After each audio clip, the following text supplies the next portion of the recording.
The smell of roasted garlic and rosemary filled the dining room, mingling with the faint scent of my father-in-law's cigar smoke. From the patio, laughter echoed around the table, the clinking of wine glasses underscoring the warmth of a family gathered together. My wife Emily sat across from me, her auburn hair glowing under the chandelier's soft light. She looked composed, smiling at her sister's joke, but something in her posture was off. I had noticed it for weeks now. Subtle shifts in her behavior, a sudden fixation on her phone, hushed conversations behind closed doors, late nights spent working. At first, I told myself I was imagining it, that after 8 years of marriage and raising our 7-year-old son, Ethan, together, I had no reason to doubt her. But the unease wouldn't let go tonight.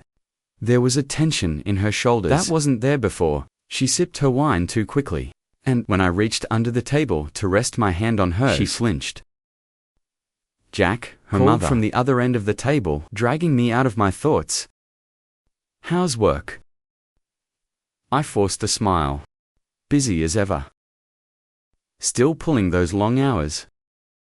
Her father chimed in, slicing into a steak. "Yeah," I nodded, cutting my own piece, but my appetite had vanished. I glanced at Emily, expecting her usual, teasing remark about me being a workaholic. But she was staring at her plate, a flicker of something unreadable in her eyes. Something was wrong. I just didn't know how bad it was going to get. I had learned long ago that betrayals didn't announce themselves with a bang. They slithered in through the cracks, disguised as small inconsistencies, quiet changes that seemed harmless until they weren't. Emily had been distant for months, but I had ignored the warning signs. Now sitting at this table, I realized I had been blind. I studied her, watched how she avoided my gaze, how she barely touched her food. She was nervous, anxious. I had the sinking feeling that whatever was bothering her had everything to do with me. And then she exhaled sharply, setting down her wine glass. "There's something I need to say," she announced, her voice cutting through the chatter. All eyes turned to her. My pulse slowed. The world narrowed. "Jack," she said, finally looking at me. "You're not Ethan's father." Silence. The words hit like a hammer, shattering the air, sucking the oxygen from the room. The weight of them pressed against my chest, crushing, suffocating. I felt my heart slam against my ribs, but my expression didn't change. I had spent the last week preparing for this moment. Because I knew. And I had proof. The room erupted into gasps. Her mother covered her mouth.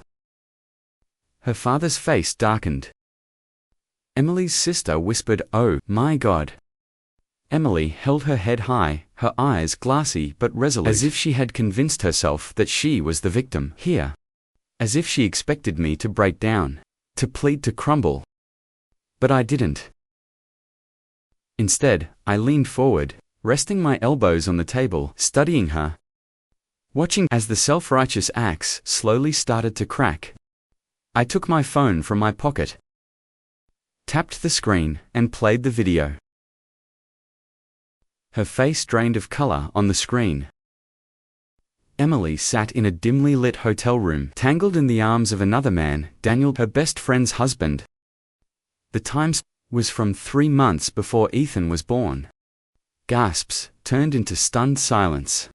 Emily's hand shot out as if she could physically stop the truth from spreading. "Jack, you're not the only one who's been lying," I said, my voice low, steady. "You wanted to humiliate me tonight? Thought you'd rip my world apart with your little confession." I leaned back, my eyes never leaving hers. "Well, congratulations, sweetheart. You just ruined yourself." She opened her mouth, then closed it. Panic set in, because now everyone was looking at her. Her father, a man who had always believed in loyalty above all else, looked like he wanted to disown her on the spot. Her mother was shaking, unable to process the magnitude of what had just happened. Daniel's wife, sitting just 2 seats away, turned a deathly shade of pale. And Ethan, our son, was in the other room blissfully unaware that his entire life had just been built on a lie. You had this planned, Emily whispered, horror dawning in her eyes. You knew, I smiled cold and sharp. I knew. And that was the truth I had suspected for months. The late nights, the weird secrecy, the odd excuses. When I finally gathered the courage to take a paternity test, the results confirmed what I already feared. But I didn't react. I waited. Waited for her to make the first move. Because I wasn't going to be the victim in this story. She was. Emily shot up from her chair, knocking over her glass. Red wine spilled across the tablecloth, looming like blood. Jack, please, she begged. We can talk about this privately. Like you were planning to talk to me privately before dropping this in front of everyone. I tilted my head. You wanted a public spectacle, Emily? You wanted control of the narrative? I gestured toward the phone, still playing the damning video.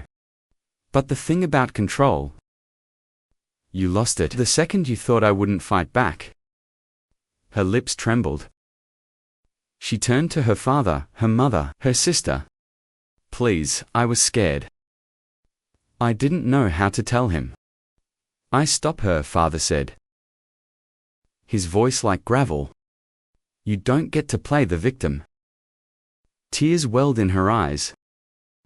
But they weren't for me. They were for herself. Because she knew she had lost. I left that dinner with my dignity intact. She didn't. Over the next few weeks, everything unraveled for her. Daniel's wife divorced him. Her parents cut her off financially. Her friends turned their backs, unwilling to be associated with the woman who had destroyed not just one family, but two. And Ethan. Ethan was still my son. Blood didn't define that. Love did. And as I tucked him into bed that night, his little hand clutching mine, I realized something. I wasn't broken. I wasn't ruined. I was free.